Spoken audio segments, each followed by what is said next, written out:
Muchos se preguntarán, ¿y por qué Levíticos? ¿Por qué Levítico? No es común tener una serie en un libro como este, en uno de los 5 libros de Moisés. En un momento tuve un profesor del Antiguo Testamento y él decía, ¿cuándo fue la última vez que te deleitaste en Levítico? Y es una buena pregunta, porque no tenemos ningún problema con decir que tuve mi devocional o estuvimos en la serie de alguna de las cartas de Pablo, no sé, en el libro de los Romanos, y decir, me deleité en el libro de los Romanos, me deleité en el Evangelio de Juan, me deleité aún en Santiago con todo y el reto que fue escuchar a Santiago y sus exhortaciones. Pero ¿cuántas veces podríamos decir lo mismo del libro de Levítico? Me deleité en el libro de Levítico, me deleité en la ley de Moisés, me deleité en uno de los 5 libros que conforman el Pentateuco o la Torá, como le llamarían los judíos. Y básicamente ese es uno de mis retos, de nuestro reto esta mañana a lo largo de esta serie. Y mi esperanza es que al final de la serie, todos y cada uno de nosotros podamos decir esta frase: me deleité en el libro de Levítico. Porque es palabra de Dios, no es menos que Romanos, no es menos que alguno de los evangelios, es palabra de Dios. Era la Biblia de Jesús, Levítico era la Biblia de Jesús y es nuestra Biblia también. Y mi esperanza es esa, iglesia, que esta mañana tú en oración le pidas a Dios, Señor, ayúdame. Yo pensaba que el pastor está loco, pero ahora como que ya me metió la piedra en el zapato. Ayúdame a que ese sea el resultado final de la serie de Levítico. Que yo me deleite en ese libro y que pueda aún ser un instrumento en tus manos para animar a otros a deleitarse en el libro de Levítico. Esa es mi esperanza esta mañana, esa es mi oración para ti y también lo es para mí. No creas que es muy fácil para mí predicar un texto que normalmente se evita predicar en las iglesias. Y si se evita predicar es precisamente por esa misma razón, que si no encuentras el sabor de Levítico y encuentras el Evangelio en Levítico y no encuentras a Cristo en Levítico, como que no es un libro que dé muchas ganas de leer. Pero la esperanza es que Dios nos dé esa gracia esta mañana, iglesia, y que con su favor podamos profundizar y ver las gemas, el tesoro que está reservado para nosotros en el libro de Levítico. Amén. Me imagino que todos, o la mayoría, me atrevo a decir, y si no se te va a quedar de tarea, ya han visto la película de Karate Kid. La 1, por lo menos, creo es la mejorcita, la 1. Y si recuerdan, está este personaje que Daniel Sam, si no mal recuerdo su nombre, Daniel Sam, y tiene a su sensei, el profesor Miyagi, que le promete que va a entrenarlo para que pueda tener una disciplina correcta en las artes marciales, en el karate de manera particular. Y obviamente está tiernito, él no sabe nada, ¿no? Se imagina que lo primero que va a hacer es que lo van a poner en combate, que le va a enseñar los secretos de ese arte marcial, el señor Miyagi, pero la realidad no es así.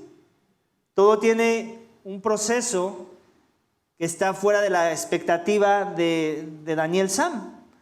De forma que cuando menos ves una escena en donde está Daniel Sam puliendo un carro. ¿Recuerdas la escena? Y entonces la frase era esa, ¿no? Pulir, encerar. Pulir, encerar. Y después llegó al siguiente día de su entrenamiento y lo que se le pidió hacer fue precisamente Lo mismo, pulir y encerar, pulir y encerar. Y así por unos cuantos días, hasta que él se desesperó y le dijo, oiga, yo vine aquí a que usted me entrenara, ¿no? me mostrara los secretos de esta disciplina, ¿no? Para yo poder vencer en ese momento su enemigo, ¿no? Aquellos que lo acosaban y le hacían bullying. Y él no sucumbió a su petición, simplemente le dijo, no, esto es parte de tu entrenamiento, así que ve y haz lo tuyo, pulir y encerar.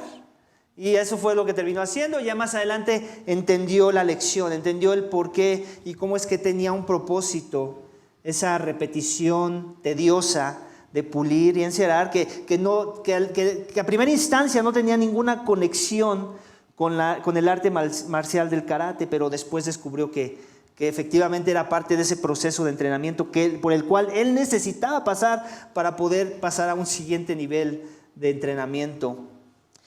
¿Y por qué te digo esto? ¿Por qué te hago memoria de esa parte de la película? Porque esa parte de la película es muy parecida a lo que vamos a ver en mucho de lo que vamos a leer en el libro de Levítico. Dios diciéndole al pueblo de Israel, pulir y encerar, pulir y encerar. De manera repetitiva, un día, el otro día, por años, por generaciones, pulir y encerar, pulir y encerar. ¿Y con qué fin? Bueno, con un fin aún más sublime que aprender un arte marcial. Con el fin de entender la correcta postura ante un Dios santo, pero más que eso, con el fin de entender cómo es que ellos iban a poder adorar a ese Dios santo. Con una repetición continua y constante de un culto de sacrificios, donde año con año, día tras día, el pueblo de Israel iba a tener que repetir una y otra vez la misma actividad de quitar la vida a un ser vivo, en particular a un animal. Y esto iba a ser por generaciones, año tras año. Y el pueblo de Israel no es que hacía sacrificios, eso era el pueblo de Israel. Sacrificio. Esa era su identidad. Un pueblo de carniceros, vamos a ponerlo a nivel más amigable de entender. Era un pueblo de carniceros, que cualquiera que conocía del pueblo de Israel y de sus tradiciones, de su religión, eran unos carniceros. Mataban animales, pero no lo hacían por su propia opinión o porque les pareció, o porque simplemente les gustaba la barbacoa, sino porque Dios se los pidió. Dios lo instituyó. Pulir y encerar, pulir y encerar. Y si vamos un poco más atrás, iglesia, del libro de Levítico, tenemos ¿qué libro? El Éxodo, en donde aprendimos, o si lo leemos, aprenderemos que Dios salvó a su pueblo de la opresión del malo, en este caso el pueblo de Egipto, Faraón, su rey. Los llevó, los sacó, los llevó a un monte, les dio, instituyó con ellos un pacto, donde les dio una ley, les empezó a dar regulaciones de cómo él quería que ellos vivieran, si querían que él fuera su Dios. Y después de esas regulaciones también les pidió en esa misma ley que construyeran un tabernáculo. Esas instrucciones se le dieron específicamente a Moisés, y Moisés se las pasa al pueblo, de forma que si vemos en el libro de Éxodo, capítulo 25, al final del capítulo, es toda la narrativa de cómo se construyó ese tabernáculo. ¿Con qué fin? Que ese Dios que los rescató iba a venir e iba a habitar entre ellos. Y por eso les dio esa instrucción de construir ese artefacto institución de un lugar donde Dios iba a venir a morar su presencia. De manera particular en el arca del pacto, pero iba a tener algunos elementos que lo rodean. Iba a tener su lugar santo, su lugar santísimo, iba a tener la parte de afuera del patio con algunos elementos que iban a empezar a funcionar como el instrumento que Dios quería usar para ayudarles a entender cosas que ellos tenían que entender y que tenían que aterrizar a un nivel espiritual, pulir y encerar. De forma que hasta el capítulo 40 vemos esta cita donde en el Éxodo 40, versículo 34 dice esto: entonces la nube cubrió la tienda de reunión, y la gloria del Señor llenó el tabernáculo. O sea, ya se había terminado de construir el tabernáculo según las instrucciones claras y precisas que Dios ya había dado a Moisés, con cada detalle de su construcción, que también es un poco tedioso si lo lees, como es que es muy específico Dios en medidas y en materiales y cómo debe ser y colores y toda la cosa. Terminan de construir eso, ellos cumplen la expectativa de Dios, y entonces la nube cubre la tienda de reunión y la gloria del Señor llena el tabernáculo. ¿Qué quiere decir con esa gloria? Que su presencia de Dios, de una manera muy especial, contraria a la presencia que Él tiene, porque Él es omnipresente, ¿verdad? Él está en todos lados, pero de una manera especial Él iba a morar en ese lugar, como no lo iba a hacer en algunos otros lugares de las regiones de la tierra. Y esa era una forma en la que Él estaba estableciendo el pacto que Él había hecho con ellos, de que ellos iban a ser su pueblo, que Él iba a ser su Dios, y que Él iba a caminar con ellos, y que ellos iban a poder contemplar su presencia. Moisés, dice el 35, no podía entrar en la tienda de reunión porque la nube estaba sobre ella y la gloria del Señor llenaba el tabernáculo. Entonces había este elemento de que la gloria ya estaba ahí. Ya no podían tratar el tabernáculo como un simple lugar de construcción. Ya se había agregado un elemento más que no vino de ellos, sino que Dios mismo puso, y fue su presencia, su misma presencia. Ahora ya había cambiado la forma en la que se tenían que acercar a ese lugar, porque tenían que tener cuidado del que estaba morando en ese lugar. Si recuerdan, capítulos antes, estaba esta idea de que el que se acercaba al monte era traspasado. Cualquier cosa viviente que se acercara al monte era traspasado. En donde Dios les había dicho que estaba su presencia, ellos no podían pasar, y el que se acercaba era muerto, y todos tenían miedo. Y ahora aquí vemos ese contraste en donde ya pueden acercarse a su presencia, entre comillas, porque la gloria de Dios está ahí en el tabernáculo, pero ahora va a haber una serie de requerimientos para poderse acercar. Sí lo van a poder hacer, pero a través de ciertas reglas que Dios les va a pedir y va a instituir. Y de eso se trata el libro de Levítico, de que entendamos que Dios es santo, que por su santidad no cualquiera puede tener el atrevimiento de acercarse, que no tenga la misma santidad que Él tiene, ¿ok? Y que si alguien se quiere acercar a Dios, tiene que ser en los términos de Dios. De forma que Dios es santo, y eso nos los va a enseñar en los primeros capítulos de Levítico, hasta el capítulo 15. Capítulo 16 en adelante, al final del libro, lo que vamos a ver es cómo es que Él quiere que su pueblo viva esa santidad que Él es. Primero, cómo quieren que lo traten con respecto a su propia santidad, capítulos 1 al 15. Capítulos 16 en adelante, cómo es que quiere que interactúen y vivan esa santidad que Él es, si es que en verdad son un pueblo suyo. El tema del libro de Levítico, y por qué se llama la serie Dios es santo, lo podemos encontrar en Levítico capítulo 19. Si tienes tu Biblia y ya tienes la sección de Levítico abierta, vamos a ese capítulo, versículo 19, versículo 2,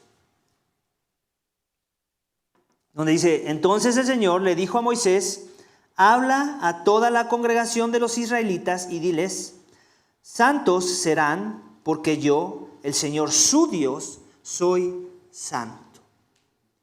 Ese es el tema general de este libro. De aquí es donde podemos sacar de manera más concreta y clara de qué se trata el libro de Levítico.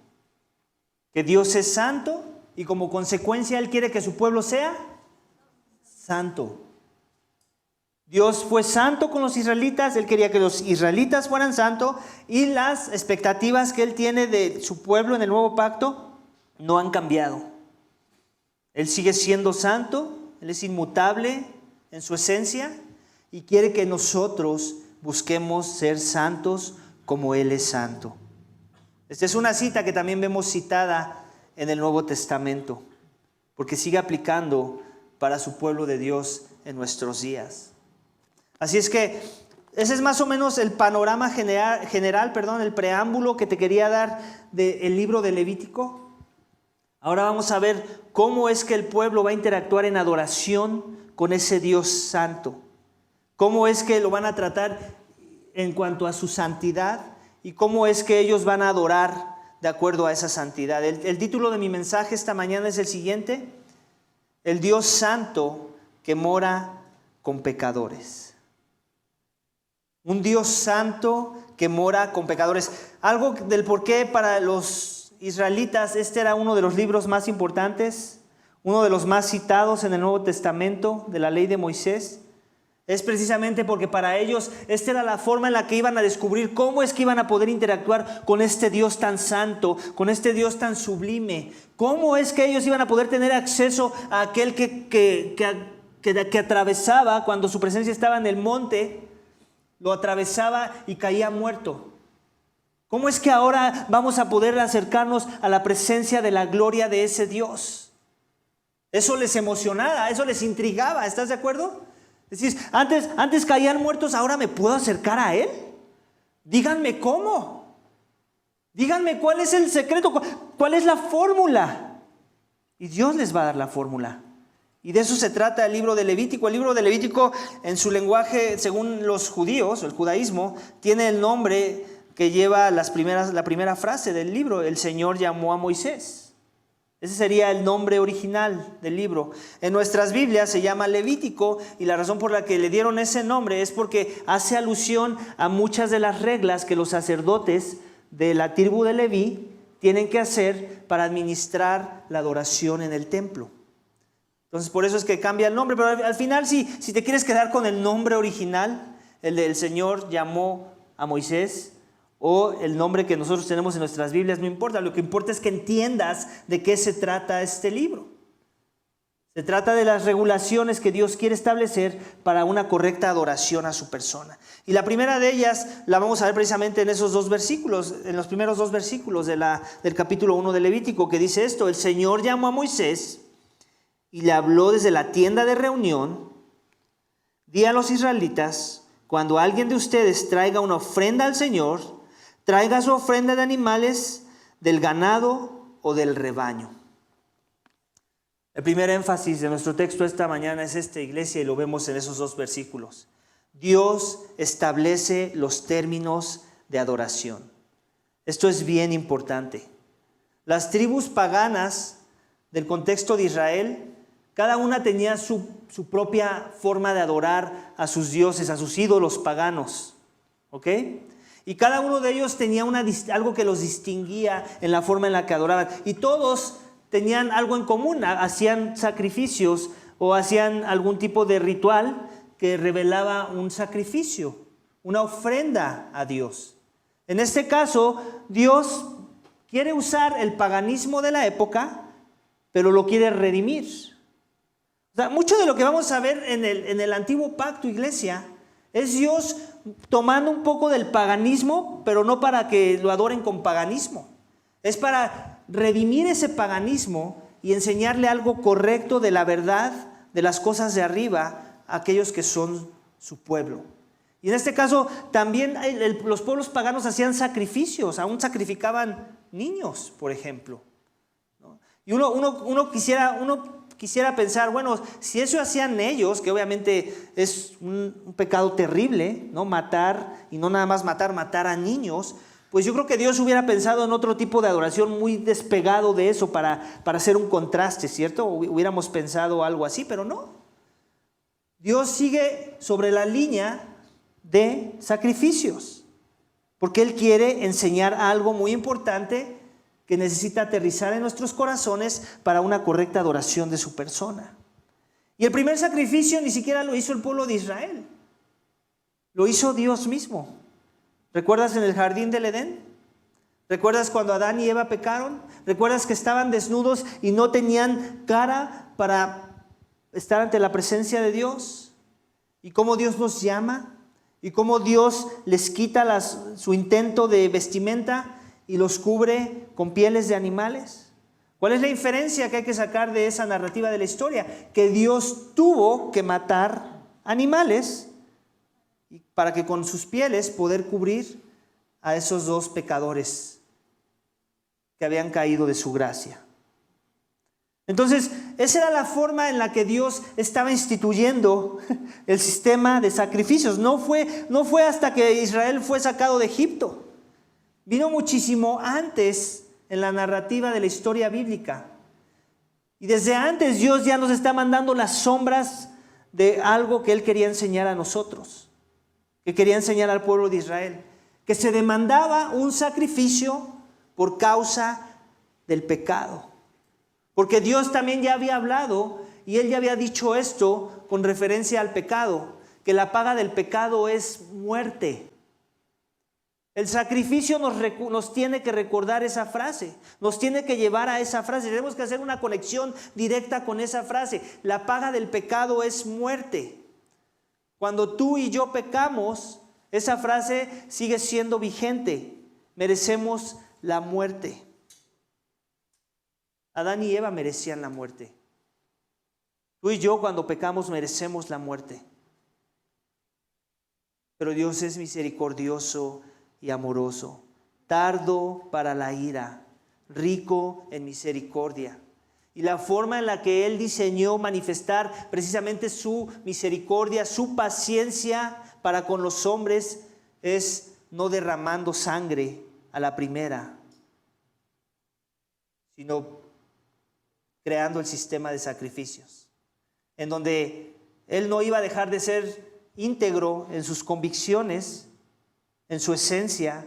Él ya instituyó que la paga del pecado es muerte. Algo tiene que suceder cuando hay transgresión ante su persona. Y Él propuso que algo podía tomar el lugar de aquello que merecía la muerte. Y es así como inicia la historia del sistema de sacrificios para el pueblo de Dios. Que inició con Adán y Eva y que continúa con el pueblo de Israel y que continúa con nosotros. Aunque sí tiene fecha de expiración con nosotros. Porque ahora nosotros somos ciudadanos de un nuevo pacto, donde también se demandó un sacrificio, pero uno una vez y para siempre. Y ese es el contraste. Esa es la diferencia ahora.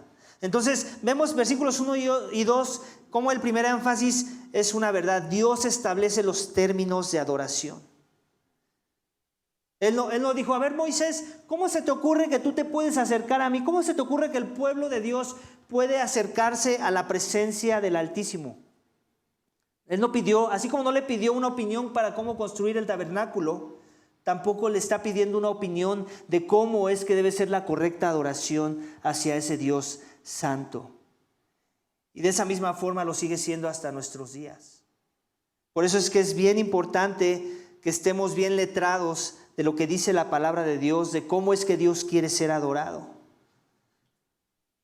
Que hagamos caso a la voz de Dios como lo hizo Moisés y que creamos que en verdad cuando abrimos este libro Dios está hablando a nuestras vidas. Y que cuando no estamos siguiendo al pie de la letra la forma en la que Dios quiere que nos acerquemos a Él, estamos incurriendo en una falta muy grave.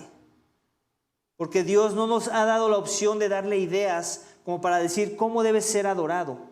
¿Cómo debe ser el culto de adoración a tu persona? Dios nos ha dado la libertad de decir, yo puedo adorar a Dios en mi casa y simplemente en mi casa, por ejemplo. No. Él dice que los verdaderos adoradores le deben adorar en espíritu y verdad Y también él dice que parte del proceso de adoración hacia ese Dios es una vida en comunidad, en donde junto con otros vas a venir a buscar a ese Dios. Y lo vas a adorar según sus términos, según sus reglas. Y si lo fue en aquellos días, lo sigue siendo hasta nuestros días, iglesia. Aquí dice que el Señor llamó a Moisés, le habló desde la tienda de reunión, le dijo que le dijera a los israelitas que cuando alguien de ellos traiga la ofrenda al Señor, traerá su ofrenda de animales, del ganado o del rebaño. Entonces, ¿cómo iba a ser una ofrenda? ¿De vegetales? No, ¿verdad? ¿De objetos preciosos, de oro, de plata? No, fue muy específico. Tenía que ser de animales y también de alguna forma le dijo de qué tipo de animales, cuando incluyó el ganado y cuando incluyó rebaño. Entonces sabemos ganado, que encuentras toros, vacas, que encuentras en un rebaño, cabritos, cabras, ovejas. De ese tipo de animales él quería sacrificio. Y quería un sacrificio de sangre. Vamos a ver, vamos a continuar leyendo. Entonces Dios establece los términos de adoración y luego en versículo 3 vemos que si su ofrenda, dice Dios, es un holocausto del ganado, ofrecerá un macho sin defecto. Lo ofrecerá en la entrada de la tienda de reunión para que sea aceptado delante de él. Entonces, en el segundo énfasis el texto lo podemos sacar de este versículo y vemos esto, que Dios nos invita a tener comunión con su persona, que eso ya de por sí era algo que volaba la mente del israelita. No nada más Moisés puede tener comunión con Dios, yo también puedo tener comunión con Dios. ¿Cómo es eso? Y no soy yo el que estoy proponiendo acercarme a Él es el que lo propone. Lo vemos ahí, si su ofrenda es un holocausto del ganado, ofrecerá un macho sin defecto, lo ofrecerá en la entrada de la tienda de reunión. En otras palabras le está diciendo, mi morada está en ese lugar y yo te invito a la entrada de mi casa. Es por decirlo así. Mi morada está ahí está mi presencia. El tabernáculo es donde mora mi presencia y el tabernáculo tiene sus secciones, una de ellas es la entrada. Yo te invito a la entrada de mi casa. ¿Qué es lo que pasa cuando alguien es invitado a la entrada de su casa? Porque va a ser permitido entrar a las siguientes secciones, muy probablemente, ¿verdad? Es lo que Dios está haciendo con el pueblo de Israel, es lo que vuela la mente del judío promedio de la época y es lo que debería de volar nuestra mente. Lo que nos cuesta trabajo es precisamente que no estamos viviendo ese contexto de la historia. Amén. Pero si te puede ayudar un poco la ilustración, imagínate que ahí en esa mera esquina morara la gloria de Dios. Y que cualquiera que se acercara caería muerto si no se acerca según los términos y condiciones que Dios tiene. Imagínate que aquí hubiera un velo. Imagínate que a mitad del cuarto hubiera otro velo, donde tenemos el lugar santo y el lugar santísimo. E imagínate que Dios nos invita a pararnos ahí en Calzada de Tlalpan. Nos está haciendo un llamado, nos está diciendo, te quiero cerca, estoy entre ustedes, moro con los pecadores, no van a ser destruidos si siguen mis reglas. Sí, soy un Dios santo, pero un Dios santo lleno de compasión y misericordia para con los suyos. Amén. Por favor, pónganme la imagen del tabernáculo, les pedí que pusieran, no sé si se alcanza a apreciar. Rápidamente, como para que nos demos una idea, porque no sé a ustedes, a mí me ayuda a ver un poco un gráfico que después me ayuda a interpretar mejor lo que vamos a leer en el texto. En este caso vamos a estar escuchando mucho sobre sacrificios y cómo todos los sacrificios se llevan a cabo en el tabernáculo. Y aquí es donde vemos la entrada, ¿sí ves esta línea?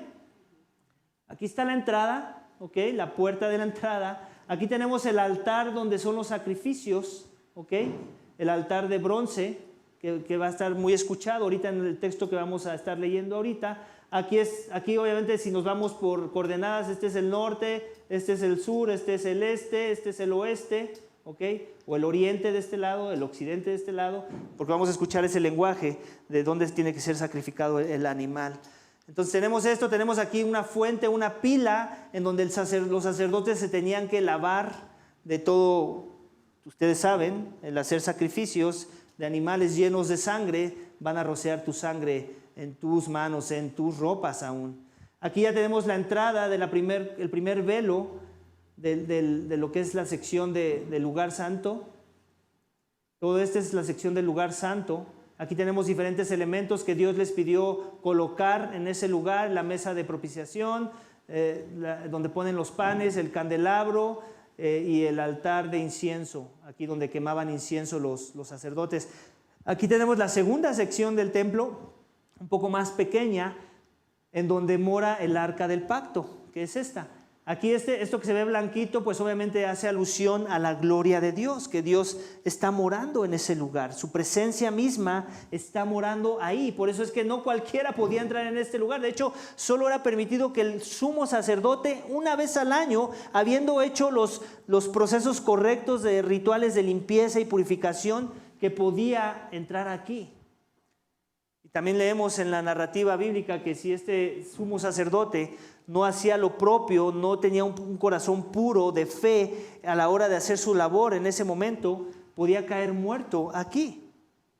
Tenía que seguir cada paso del proceso de adoración para que entonces él pudiera salir vivo de este lugar.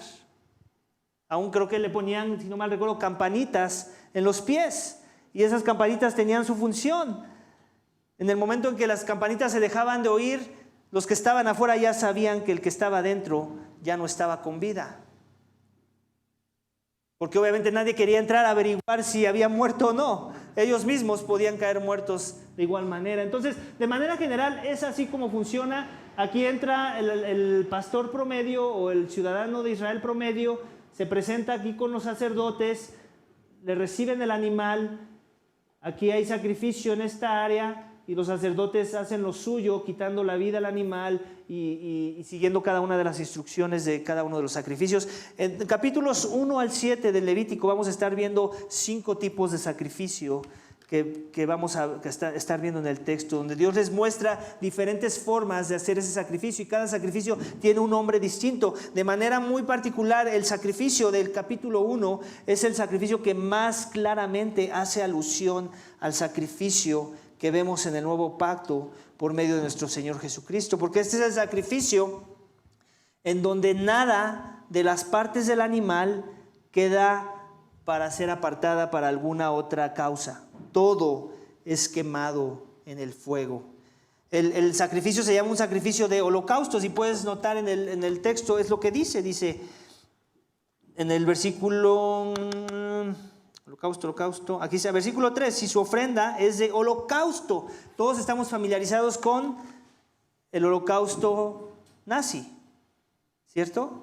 En donde quemaban a multitudes de judíos y le llamaron el holocausto. Obviamente al judío promedio no le gusta que le llamen el holocausto, pero así es como lo conocen en muchos libros de historia, el holocausto judío. ¿Por qué? Porque lo que hacían era totalmente incinerar a judíos enteros, grupos de judíos enteros, en lugares que eran tipo crematorios gigantes que diseñaron los nazis para matar y exterminar al pueblo judío. Entonces, por eso es que se le llama holocausto, porque tiene esta idea de quemarlo todo, de incinerarlo de tal forma que no quede nada de la persona, en este caso del animal que está siendo quemado. Entonces Dios nos invita a tener comunión con su persona, y por eso este lenguaje de que vengan a la puerta de este lugar, ¿ok? Obviamente tienen que pasar por un proceso. Estar en la puerta no es suficiente, hay que hacer más. Versículos 4 que dice esto: pondrán su mano sobre la cabeza del holocausto y les será aceptado. Pondrán su mano sobre la cabeza del holocausto y les será aceptado para expiación suya. Ese es el tercer énfasis de nuestro texto esta mañana. Que nuestro pecado demanda expiación. Es la palabra que vemos ahí, y lo voy a volver a leer. Versículo 4. Pondrán su mano sobre la cabeza del holocausto y les será aceptado para expiación suya. Imagínate, trata de ponerte en los zapatos de un ciudadano del pueblo de Israel. Tenías que traer un animal impecable, un animal, el mejorcito de tu rebaño o de tu ganado. Tenías que viajar, no sé, desde Galilea hasta Jerusalén, con ese animalito que es casi como un niño, que es un poco incómodo traerlo, que es testarudo y se quiere ir por lugares donde tú no le estás pidiendo que se vaya. Aún lo tienes que cuidar, que no se vaya a romper una pata.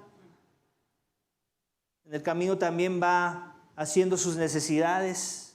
Tienes que estar fijando que no deje rastros en el camino, que no incomode a otros peregrinos a Jerusalén. Llegan a ese lugar y ese animal que tú habías tal vez cuidado tanto, el mejor de tu ganado, va a tener un final muy, muy triste. Y ese final no es porque el animalito haya hecho algo malo. Es porque tú hiciste lo malo y es ahora en simbolismo, como a manera de simbolismo, vas a poner tu mano en ese animal. Y a manera de simbolismo es como si tus pecados fueran ahora transmitidos a él y la pureza que representa ese animal ahora se te concede a ti. Un tipo de pureza que representa en donde la vida que él tiene, que no merecía morir, ahora va a ser tuya. Y la vida que tú tienes que merecías muerte, ahora se le transfiere a él. Va a haber como el animal se convierte en dos cosas. Es como un sustituto donde va a haber una transferencia de culpas. Mi culpa se le transfiere al animal, su inocencia se me transfiere a mí. Y de esa forma es que el animal termina siendo sacrificado y tú terminas siendo absuelto por un año más.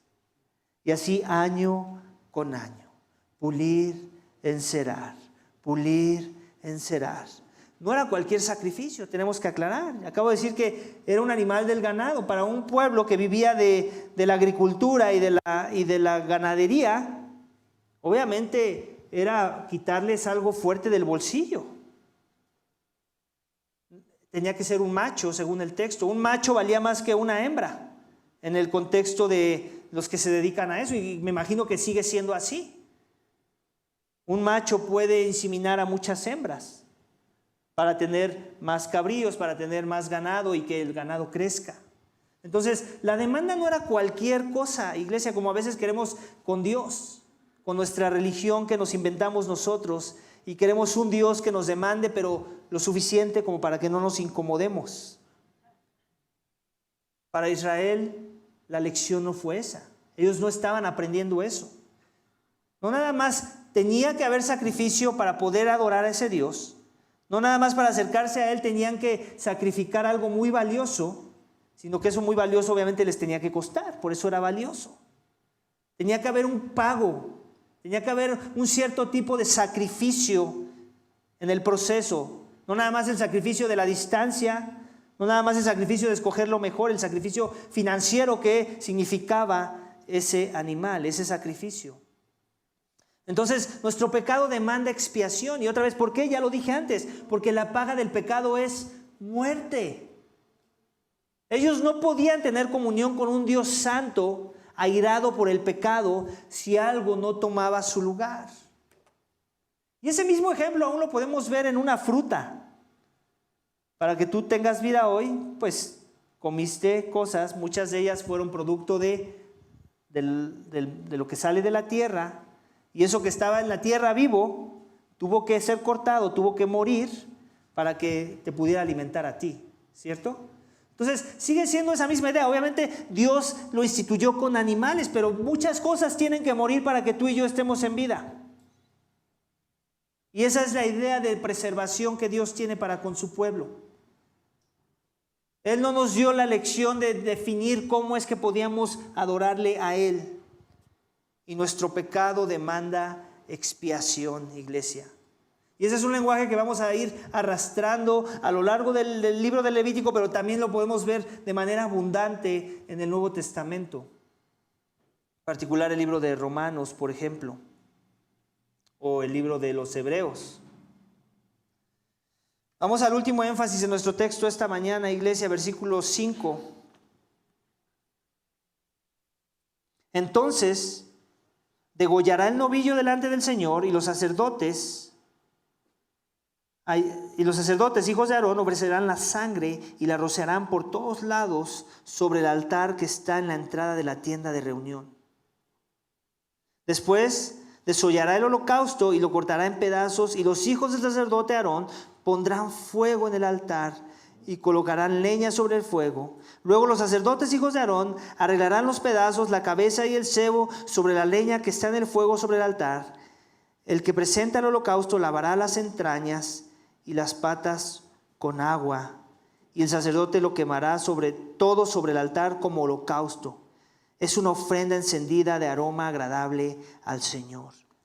Aquí vemos cómo había diferentes tipos de animal que podían traer. El de un rebaño, el del ganado, y también al final vemos que podía ser un ave. Aquí lo que podemos ver en ese sentido es que ¿qué era lo que determinaba qué animal era el que tenías que traer tú? ¿Cuál crees que era lo que lo determinaba? La posición económica del que estaba ofreciendo el sacrificio. Si es una persona muy pobre, lo más probable es que trabaja para el que tiene ganados y no tiene sus propios ganados. Lo más probable es que le compra carne al ganadero y no es el que vende la carne. Entonces esa persona, si bien le alcanza a comprar para comprar una ave, un pichón. Pero al que sí tiene ganados, al que sí tiene el rebaño de ovejas, ese sí tiene que esforzarse y hacer su sacrificio de manera sacrificial. ¿Cómo? No trayendo un pájaro. Porque aquí no se trataba del sacrificio tanto como tal. O sea, sí era parte del proceso, tenían que dar un sacrificio de un animal, pero tenía que ver con la actitud del corazón. No es que antes se trataba de reglas y ahora se trata de la actitud del corazón. Siempre las reglas tenían que venir acompañadas de una actitud de corazón. Y si mi actitud de corazón no era la de mostrar sacrificio, de ser generoso, de obedecer según mi estatus social y económico, entonces no importa si ofrecí muchos pichones, yo tenía que haber ofrecido tal vez un toro. La actitud del corazón sigue siendo importante para Dios y por eso es que da esas opciones. De forma que no importa qué ofreciste, si no lo ofreciste con una actitud de corazón correcta, tu sacrificio es en vano de cualquier forma. Lo tenían que hacer con fe. La fe seguía siendo parte del proceso de la adoración. No es que la fe inició con Jesucristo. La fe ya venía siendo arrastrada y ellos en verdad tenían que creer que por ese año sus pecados eran perdonados. En verdad tenían que tener esa libertad, esa paz de creer eso. Aunque obviamente, como Daniel Sam, me imagino que año con año, pulir y encerar, empezó a crear una frustración en sus corazones. Como lo haría en los corazones de cualquier pecador, que es tentado a pecar en contra de un Dios santo. Y lo vemos claro en el ejemplo de Jesús sacando a los recaudadores del templo, a los cambistas del templo. Ya no había un esfuerzo, ya no había esfuerzo absoluto, ya no se estaba demandando que trajeran al animal desde su rebaño, ya los vendían ahí. Ya estaban ahí a la venta disponibles. Ya estaban haciendo mercadería los que administraban el templo, el sumo sacerdote junto con aquellos que le servían o que servían junto con él. Se estaban adueñando del templo, el templo lo estaban haciendo su negocio y no el lugar y el centro de adoración como Dios lo instituyó. De forma que aquí vemos que vemos el primer sacrificio y al final vemos una frase. Bueno, dos cosas quiero traer la atención. ¿Te das cuenta que dice que hay algo que tienen que lavar? ¿Qué tiene que lavar? No escucho. Las vísceras y las patas. ¿Tú por qué crees que tenía que lavar eso? La persona que trajo el animal, ¿te das cuenta? No son los sacerdotes. Es la persona que trajo el animal. ¿Tú por qué crees que tenía que haber ese ritual, ese acto de purificación, por decirlo así? Así es, purificación, limpieza. ¿Ok? ¿Qué es lo que comúnmente pasa con las patas de un animal? Son sucias, están tocando el suelo todo el tiempo. Ellos no usan zapatos. Como nosotros, cuando apenas fui al tianguis y vi a un Rottweiler con zapatos, se me hizo tan raro. Pero en ese entonces no había zapatos. No había zapatos. ¿Ok? Y aunque los hubiera habido, adivina qué, Esos animales no van al excusado, ¿verdad?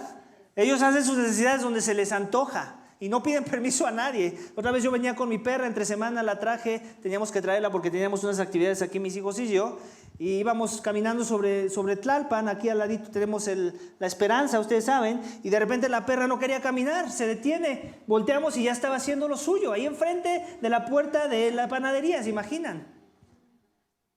No es muy diferente un animal como un perrito que una cabra, una oveja, ellos hacen sus necesidades y normalmente, como no tienen el cuidado que tratamos de tener nosotros, ¿verdad? Las patas se les ensucian por el excremento que sale de ellos.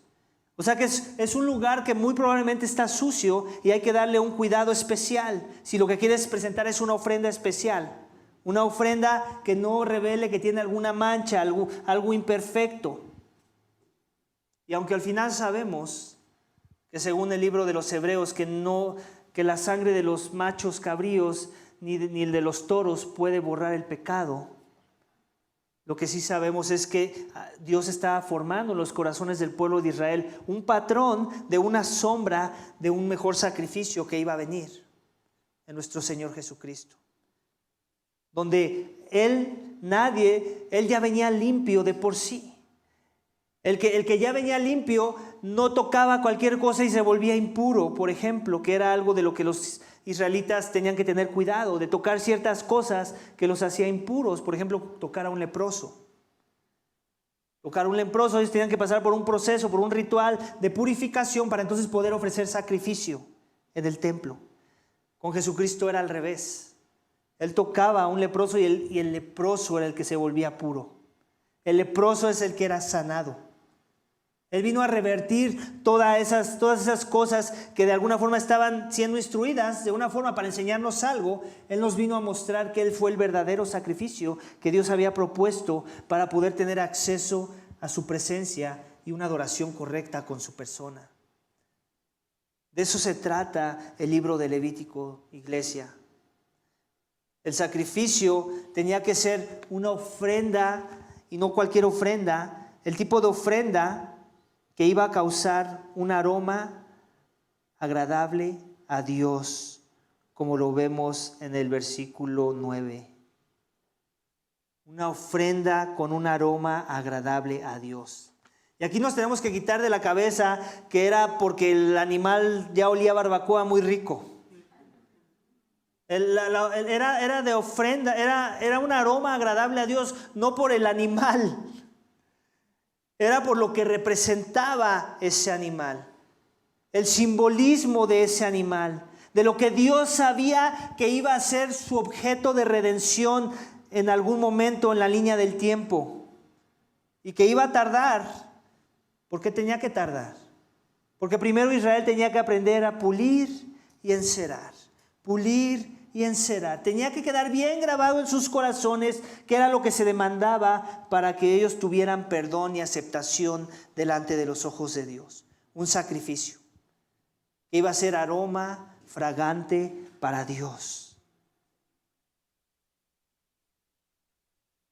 Un sacrificio que se iba a seguir al pie de la letra, no según los términos del hombre, sino según los términos de Dios. Eso también lo hacía en alguna perspectiva un aroma fragante a Dios. Que se hizo lo que Él pidió, no lo que el hombre propuso. Se hizo lo que Él pidió a detalle, no lo que el hombre le pareció. No que el hombre dijo, ya echa las patas, venía limpio. Ya, no le di de comer antes de venir, seguramente vienen limpias las entrañas. Tenía que haber un proceso a seguir. Y ellos lo estaban siguiendo al pie de la letra. Y cuando eso sucedía, era un aroma fragante al Señor. Y lo mismo vemos en el siguiente caso, cuando están desollando o están ofreciendo en holocausto a un cordero. Dice versículo 10, pero si su ofrenda para holocausto es el rebaño de los corderos o de las cabras, ofrecerá un macho sin defecto. ¿Te das cuenta otra vez? Un macho sin defecto, era algo valioso. Y también hace alguna alusión, ¿cierto? Nuestro Señor Jesucristo no era mujer, ¿o sí? Era un hombre. Dios quería desde ahí empezar a transmitir que no podía ser cualquier Mesías. Tenía que ser un Mesías varón. ¿Ok? Un hombre pecó un hombre tenía que morir. Aunque Eva y Adán pecaron, cayó la responsabilidad de Adán el peso de ese pecado. O sea, la consecuencia fue para los dos, pero la responsabilidad más alta era para Adán, porque él era el varón, él era en este caso el sacerdote de su casa, y el sacerdote fue el que permitió que el pecado entrara a sus vidas. Él no pastoreó a su mujer como para no cometer la transgresión. Entonces, de la misma forma, aquí podemos ver imágenes, sombras de lo que Dios quería empezar a instruir en los corazones de su pueblo, que no iba a enviar a una Mesías, sino a un Mesías, a un Cordero para el sacrificio, el Hijo de Dios que quita los pecados del mundo. Entonces continuamos la lectura. Pero si su ofrenda para holocausto es del rebaño, de los corderos, de las cabras, ofrecerá un macho sin defecto, lo degollará al lado norte del altar, el altar al que se está refiriendo. Ay, ya me quitó la imagen. Es al que está enfrentito en la entrada, ya ven que estaba el de bronce, ese mero, ahí es donde se llevaban a cabo todos los sacrificios. Lo degollará al lado norte del altar, delante del Señor, y los sacerdotes, hijos de Aarón, rociarán la sangre sobre el altar por los dos lados, después lo colocará en pedazos con su cabeza y el sebo, y el sacerdote los colocará sobre la leña que está en el fuego sobre el altar. Las entrañas y las patas las lavarán con agua, y el sacerdote le ofrecerá todo, quemándolo sobre el altar. Es un holocausto, una ofrenda encendida de aroma agradable para el Señor. Ahí está, se repite. Es el mismo proceso, diferente animal, básicamente. Y luego viene el tercero. Pero si su ofrenda, versículo 14, para el Señor es un holocausto de aves, entonces traerá su ofrenda de tórtolas o de pichones, y el sacerdote la traerá al altar, le quitará la cabeza y la quemará sobre el altar, y su sangre será exprimida sobre el costado del altar. Le quitará también el buche con sus plumas y lo echará junto al altar hacia el oriente. Ahí cambia ¿se dan cuenta cómo cambia la ubicación del animal? ¿En dónde va a echar los residuos? Hacia el oriente, en el lugar de cenizas. La partirá después por las alas sin dividirla. Entonces el sacerdote la quemará en el altar sobre la leña que está en el fuego. Es un holocausto, una ofrenda encendida de aroma agradable para el Señor. Aquí obviamente no pide el derramamiento de sangre. ¿Por qué será? No pide que eche la sangre en los postes como lo hizo en los otros. ¿Por qué creen que sea? Es muy chico. ¿Cuánta sangre puede traer un pichoncillo por muy rengordado que esté? No mucha, ¿cierto? Entonces, por lo mismo no era un poco ridículo que trataran de exprimirlo, ¿no? Exprimir la sangre del animal. Obviamente el proceso fue distinto, pero el valor fue exactamente el mismo, porque al final hace la misma declaración. Es un holocausto, una ofrenda encendida de aroma agradable para el Señor. O sea que aquí no importa si eras rico o pobre, tu ofrenda podía ser agradable para el Señor si seguías los lineamientos que se estaban estipulando para hacerlo.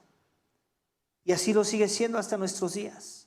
No importa si tu pecado es muy grande o muy pequeño, no importa si vienes de una tradición cristiana o eres la primera persona que salva a Dios en tu familia, no importa si sirves mucho en todos los ministerios o solo sirves en uno. Si lo haces con la motivación correcta, si lo haces a través del sacrificio correcto, tu adoración es un olor fragante a los ojos de Dios. Y nosotros sabemos, iglesia, y lo que nos está empezando lo que nos está ayudando a meditar el libro de Levítico es que el sacrificio expiatorio es aroma agradable al Señor. Ese es el último énfasis. Y nosotros sabemos que hay alguien en el nuevo pacto que nos dice Juan el Bautista que es en él en quien Dios encuentra complacencia. La visión que Dios le da en el bautismo de Jesucristo es precisamente esa. Este es mi Hijo amado en quien tengo complacencia. Él es agradable a los ojos de su Padre. Isaías 53 nos habla un lenguaje similar, en donde dice que al Señor le plació machacar a ese sacrificio. Al Señor, o sea, al Padre le plació machacar al Hijo. ¿Por qué eso? Suena muy duro. Por eso muchos no quieren creer en el Dios de Jesucristo. ¿Cómo es que un padre amoroso va a machacar a su hijo y aparte encima de eso le plazca? Precisamente porque es un Dios santo. Y un Dios santo no puede permitir que lo que no es santo como Él entre a su presencia y sea invitado ante su presencia. La única forma de poder acercarnos a adorar a ese Dios es en los términos de ese Dios. Y los términos que Él propuso fue a través de un sacrificio. Y si tú no has confiado en ese sacrificio, tú estás en un estado de hostilidad, rechazado, y la ira de Dios va a caer sobre ti, no sobre un animal. Va a caer sobre tu persona. Y la única esperanza que tienes esta mañana es que si aún no has confiado en Cristo como tu Señor y Salvador, como el Cordero del sacrificio que Dios propuso para que tú seas acepto delante de ti, de sus ojos, y tu adoración sea acepta como un olor fragante delante de Él, entonces este es el momento de poder venir a Dios en esta actitud de adoración. Si aún no has confiado en Jesús como tu Señor y Salvador esta mañana, Levíticos te está hablando de muchos sacrificios, de pulir y encerar, que nos llevan al mejor y único sacrificio, el del Señor Jesucristo para el perdón de tus pecados, para que seas declarado justo delante de los ojos de Dios, porque el justo murió por el injusto, por ti y por mí, para que tú y yo no muriéramos, sino tuviéramos la vida de aquel que dijo que era la vida y que resucitó al tercer día y que así demostró que había vencido a la muerte y el poder del pecado sobre nuestras vidas. Esta mañana, si aún no le conoces, ese es el sacrificio más grande que tú necesitas esta mañana. Y estos sacrificios de los que estamos aprendiendo y escuchando simplemente son la sombra de lo que había de venir. Amén. Vamos a orar para que Dios nos dé esa gracia de confiar en este mejor sacrificio. Señor, te damos gracias por tu palabra. Gracias porque nos permites incursionar en el libro de Levítico, Señor, y en todo este sistema sacrificial, religioso, que si lo vemos a simple vista pareciera simplemente un montón de reglas, Señor, que un pueblo en el pasado, en la antigüedad, tenía que cumplir. Pero Padre, nosotros no lo vemos así, porque tú no querías que lo viéramos así.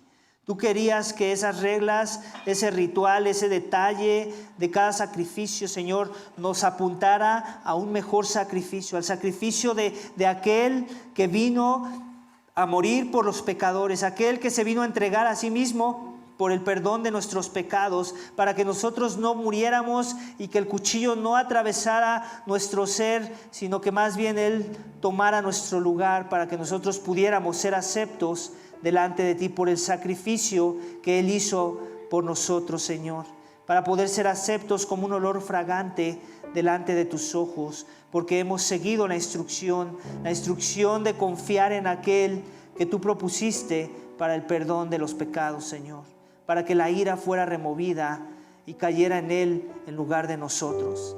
Gracias por este tiempo, gracias por Levítico, Señor, y ayúdanos a seguir creciendo y poder deleitarnos en este libro, así como tú te deleitaste en tu Hijo Jesucristo. Te lo pedimos y te damos gracias en el nombre de Cristo Jesús. Amén.